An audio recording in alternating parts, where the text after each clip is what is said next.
at his watch. Any second now, it will all be over. የእግር ኳስ ንጉስ ከእምባ ከክብር እና ከአምስት የዓለም ዋንጫዎች ጀርባ ያለው ታሪክ እግር ኳስን ውብ ኳስን ወርቃማ የእግር ኳስ ባለተሰጥኦችን ስታስቡ በመጀመሪያ ወደ አእምሮ የሚመጣው ሀገር የትኛው ነው? መልሱ ያለ ጥርጥር ለብዙዎቻችሁ አንድ ነው። እርሱም ብራዚል ብራዚል ብራዚል። ይህ ድምጽ በብዙዎች ልብ ውስጥና አንደበት ላይ ይገኛል። ኦ ብራዚል! 5 የዓለም ዋንጫዎች፣ በርካታ አፈታሪኮችና የውብ እግር ኳስ ፍልስፍና። ነገር ግን ይህ ታሪክ ስለ ዋንጫ ብቻ አይደለም። ስለ እንባ፣ ስለ ሽንፈት፣ ስለ መመለስ እና ስለ ተስፋ ታሪክ ነው። የብራዚል ብሔራዊ ቡድን በ1914 ዓመተ ምህረት ተብሎ ተጀመረ። ከዚህ በኋላ ግን ለብራዚል እግር ኳስ ብቻ አልሆነም። እግር ኳስ ለሀገሪቱ ባህል ነበር የሆነው። ልክ እንደሚለበስ ልብሳቸው፣ ልክ እንደሚመገቡት ምግባቸው፣ ልክ እንደ መጠጦቻቸው እግር ኳስ በየመንገዱ፣ እግር ኳስ በየባህር ዳርቻው፣ እግር ኳስ በየሰፈሩ ለልጆቻቸው እና ለልጅ ልጆቻቸው መጫወቻ ሆነ።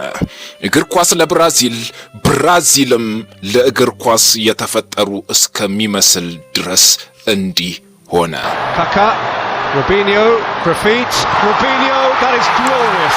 ነገር ግን እግር ኳስ ለብራዚል ደስታን ይዞ እንደመጣው ሁሉ ሐዘንም ይዞ መጣ። ብራዚል በታሪኳ የማትረሳው ሐዘን፣ የማራካኛ እንባ 1950። ብራዚል በሀገሯ የዓለም ዋንጫን አዘጋጀች። በሜዳዋም ደጋፊዎቿን እያዝናናች ሁሉም ተዝናኑ። ሀገራቸውን ከመውደዳቸው የተነሳ ለቡድኑ ዘመሩ፣ ዘፈኑ፣ ደነሱ። በማራካኛ ስታዲየም ከ200,000 በላይ ደጋፊዎች ተሰበሰቡ። ይህ የፍጻሜ ጨዋታ ነው። ይህ የዓለም ዋንጫ ፍጻሜ ነው። ብራዚል ከኡራጋይ ጋር ተፋጠዋል። ብራዚል ብዙዎች እንደምታሸንፍ አመኑ።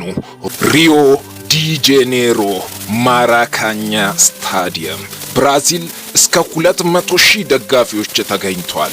በዓለም ዋንጫ ታሪክ ይህን የሚያክል የደጋፊ ቁጥር ተመዝግቦ አያውቅም። ጨዋታው ተጀመረ። የመጀመሪያው አጋማሽ ብራዚል ባዶ፣ ኡራጋይ ባዶ። ፍሪያካ በሁለተኛው አጋማሽ መጀመሪያ ብራዚልን መሪ ያደረገ። የሜዳው ድባብ እጅግ ይለያል። ደጋፊዎች ፈነጠዙ፣ ድጋሚ ደነሱ፣ አሸበረቁ።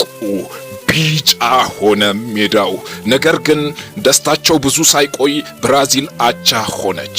ኡራጋይ አገባች። በ79ኛው ደቂቃ ኡራጋይ ደገመች። ኡራጋይ 2 ብራዚል 1። የሜዳው ድባብ ወዲያው ወደ ሐዘን ተቀየረ።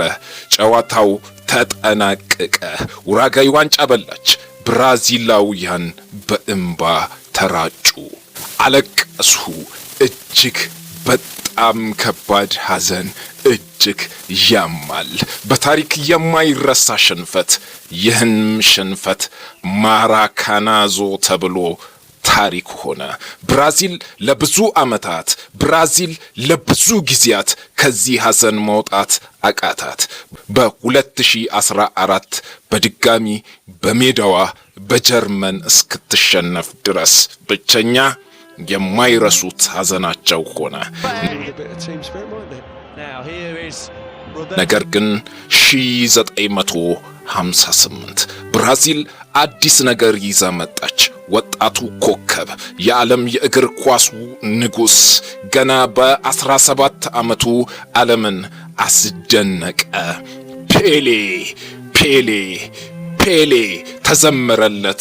ከሁሉም የብራዚል ደጋፊዎች አፍ የማይጠፋ ስም ሆነ። ፔሌ በፍጻሜ ጨዋታ ላይም ጎል አስቆጥሮ ብራዚል የመጀመሪያዋን የዓለም ዋንጫ አሸነፈች። 1962 ላይ ደግሞ አስከትላ ለሁለተኛ ጊዜ ደገመች። ከዚህ በኋላ ብራዚል ታላቅ ሆነች። 1970 ላይ ማንም የማይረሳውን የምንጊዜ ምርጡን ቡድን የተባለውን ይዛ ቀረበች። ፔሌ፣ ጃርዚኖ፣ ቶስታኦ፣ ካርሎስ አልቤርቶ ቶሬስን ይዛ ዓለምን አስደነቀች። ምርጥ ቡድን ዋንጫ በላች። ከዚህ በኋላ እነዚኮና ሶቅራጠስን የመሳሰሉ ተጫዋቾችን ይዛ ብትመጣም ዋንጫ የለም። 1982 ውብ ተጫዋቾችን የያዘ ቡድን ዋንጫ የሌለው ብሔራዊ ቡድን። ከዚህ በኋላ ብራዚል ለ24 ዓመታት ዋንጫ ሳትበላ ቆየች። 1994 ብራዚል ፊት መስመሯን በሮሜሪዮ እየተመራ ጨዋታውን ባዶ ለባዶ አጠናቀቀች። ይህ የፍጻሜ ጨዋታ ነበር። በመለያ ምት ጣሊያንን አሸነፈች። አራተኛ ዋንጫ በአሜሪካ ምድር ሳመች። ይህ በአሜሪካ ምድር የሳመችው የዓለም ዋንጫ ነበር። ጣሊያንን በፍጻሜ በመለያ ምት ዘረረች። በ2002 ብራዚል በአስደናቂ ተጫዋቾቿ ሮናልዶ ናዛሪዮ፣ ሪቫልዶ፣ ሮናልዲኒዮ ጎቹ እየተመራች በጃፓን ምድር ፈነጠዘች፣ ነጠቀች፣ ተዝናናች። እግር ኳስ ላይ የሚደናንሱ ተጫዋቾችን ይዛ ዓለምን አስገረመች። ብራዚል የማይረሳ ትውልዶቿ። ብራዚል 5 ዋንጫ ደጋግማ አነሳች። 5ኛውን ዋንጫ ደግሞ በኢሲያ ምድር ጃፓን ላይ ሳመች።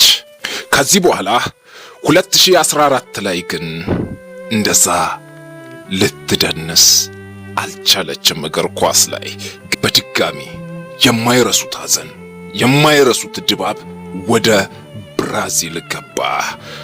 2014 ብራዚል የገጠመችው በግማሽ ፍጻሜ ጀርመንን ነበር። ያ የጀርመን ቡድን ደግሞ ኃያል ቡድን ነበር። ጀርመን 7 ብራዚል 1 በታሪኳ ገጥሟት የማያውቅ 7-1 አስጸያፊ ሽንፈት፣ ያውም በደጋፊዎቿ ፊት በብራዚል። ድጋሚ ያ የረሱት ሐዘን፣ የማራካናዞ ሐዘን በብራዚል ተደገመ። ብራዚል አዘነች፣ አለቀሰች፣ በእንባ ተራጫች። ደጋግመው አነቡ። ደጋፊዎች በእንባ ተራጩ። ብራዚላውያን እጅግ በጣም የሚያሳዝን ሐዘን አዘኑ። ብራዚል ደጋግማ ዋንጫዎችን እንደሳመች በደስታ እንደፈነጠዘች ሁሉ ደጋግማ በእንባና በሐዘን ተጉዛለች። አሁንም የብራዚል አዲሱ ትውልድ ብዙ ኮከቦችን ይዟል፣ ብዙ ኮከቦችን ደግሞ አፍርቷል። ይህ የብራዚል ብሔራዊ ቡድን ነው። እግር ኳስን የሚያዝናና ቡድን፣ እግር ኳስን እንደ ባህል ጨዋታ የሚጫወት ቡድን። እዚህ ቡድን ላይ አሁን የእግር ኳሱ ፈርጥ የሆነው ሰው ኔማር አለ። ኔማር ብራዚላውያን ሁልጊዜም ዋንጫዎችን ባያነሳላቸውም የሚጠሩት ስም ሆነ። ያለ ዋንጫ የብራዚል ደጋፊዎችን ልብ የሳበ ሰው፣ ልብ ያሸነፈ ሰው ሆነ። ኔማር እግር ኳስ ላይ የሚዝናና ባለ ተስጦ ተጫዋች። ነገር ግን ይህ ተጫዋች ብዙም እድለኛ አይደለም። ምክንያቱም ለብራዚል ብሔራዊ ቡድን ዋንጫዎችን ሊያስገኝላቸው አልቻለም። ነገር ግን ያለ ዋንጫዎችም ተወዳጅ ተጫዋች ነው። ያለ ዋንጫዎችም ለብራዚላውያን ምናልባትም ከፔሌ ቀጥሎ ቁጥር 2 ተጫዋቻቸው ነው። ይህ ብራዚል ብሔራዊ ቡድን አሁን ላይ በ2026 የዓለም ዋንጫ ይህንን ባለተሰጥኦ ተጫዋች ይዞ ቪኒሺየስ ጁኒየርን ዓለምን በዚህ ሰዓት ላይ እያስደመመ ያለውን ተጫዋች ይዛ ኩኛን፣ ራፊኒያን፣ ካስሜሮን ይዛ ወደ አሜሪካ ምድር ተጉዛለች። ብራዚል እግር ኳስ ላይ የሚደናንሱ ተጫዋቾችን ይዛለች። ነገር ግን አሁን ላይ 2002 ላይ ዋንጫ ካነሳች በኋላ ለ24 ዓመታት ድፍን አላሳካችውም። ዘንድሮስ የብራዚል ብሔራዊ ቡድን ይህንን የዓለም ዋንጫ ያሳካው ይሆን? የብዙዎቻችን ጥያቄ ነው። ነገር ግን ዋንጫ ማሳካት የሚችሉ ተጫዋቾችን፣ ባለተሰጥኦችን ይዛለች። ይቺ ብራዚል ናት። እግር ኳስ ደግሞ ለነሱ የባህል ጨዋታ ነው። ዘንድሮስ ምን ይሆናል? ዘንድሮስ ለብራዚላውያን ምን ይገጥማቸው ይሆን? አብረን የምናየው ይሆናል። ለጣቢያችን አዲስ ከሆናችሁ እንደዚህ አይነት ቪዲዮዎች እንዲደርሷችሁ ቻናላችንን ሰብስክራይብ በማድረግ ከኛ ጋር ተጓዙ።